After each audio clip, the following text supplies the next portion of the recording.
So I'm going to ask our staff to come out today and help me illustrate this. And as they're getting ready, I'm going to set this up for us. I do owe this illustration to my best friend, Todd. It was his idea in his heart and mind. We're just bringing it to life today on the platform. Todd kind of shared what was on his mind and heart that we're kind of walking through here several months ago to me, but it stuck with me. And when I was planning this message, I thought this was a great place to share it.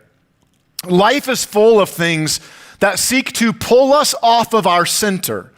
Pastor Keller mentioned things people do to you or things you do to yourself. It's things that are in our control and things that are out of our control. So imagine with me for the next few minutes, if you will, that the length of this stage is the length of our life. And we each are individually moving from one end to the other in life. And in life, we always have things that try to pull us off of our center. Now, for our illustration, these words we have up high here, they are not necessarily emotional highs in a positive sense. These are things that they do raise our emotions, but they are the things that cause anxiety, fear, worry, bitterness, whatever it is. They're things outside of our control. We have pain and we have problem, which is kind of funny. I got to share this. This sign became a problem for Corinne, who's holding it here. She made all the signs because it was supposed to say problems. And 2 different times, she got all the way to the M, and there was no room for the S. On the other side, you can see where she tore off the letters the first time. And she was so angry. She texted me to come see her. So I'm so mad. I can't get the word problems. I said, just leave it. It's ironic. This sign became a problem for you. It's making you angry. It's increasing your heart rate, causing tension. That's what these do. Pain, problems, and betrayal. These are outside of our control. They cause tension. They increase the heart rate. They raise our emotions. Then we have things in our control. Sin, self-image, failures. We all experience these things, and they're constantly trying to pull us off center. So imagine then, if you will, that this cord here, this rope, represents your center. If your center is not secure, and you go through life experiencing these things, it's going to be a wild ride. Like we all are going to experience pain in life, physical pain, emotional pain, relational pain, whatever it is. It's outside of our control. And when we experience it or when we're threatened by it, increase that heart rate. The tension goes up, anxiety, fear, worry, whatever it is. And then we have sin, unfortunately.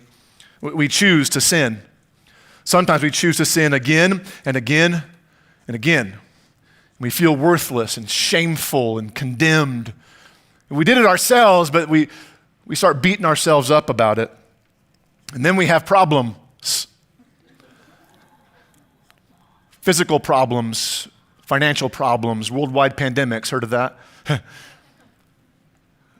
Job problems, relational problems, again, things outside of our control that are brought against us. But then we have this in our control. We have self-image problems. We say things like, God could never use me. I could never do what that person does. They're so much more gifted than I am, or God made a mistake.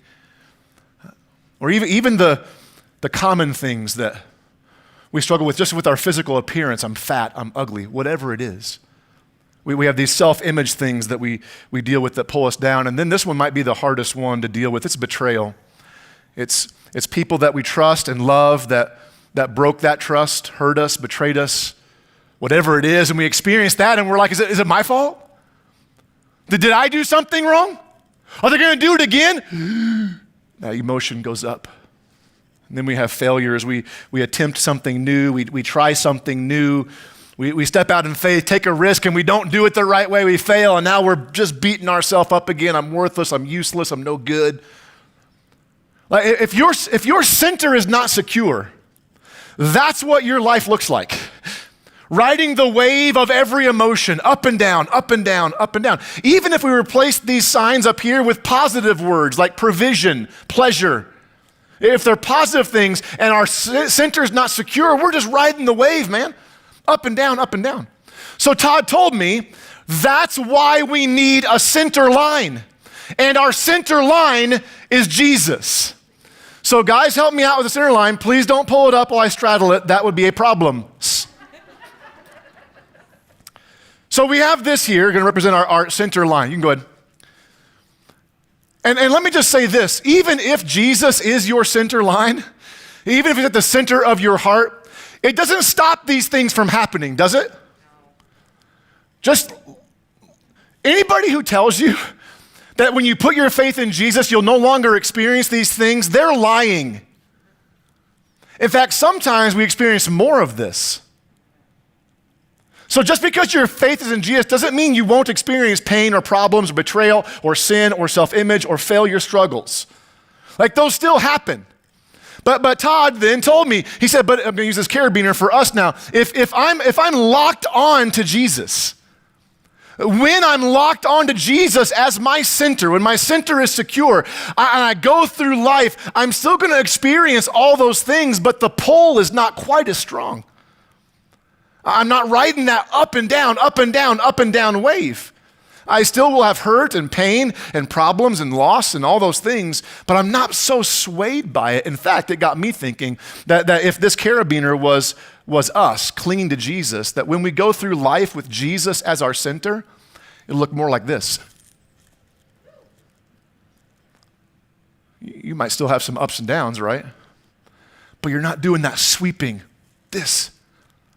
The consistency of my joy is determined by what's at the center of my heart. And when Jesus is at the center, I have so much more consistency in my joy.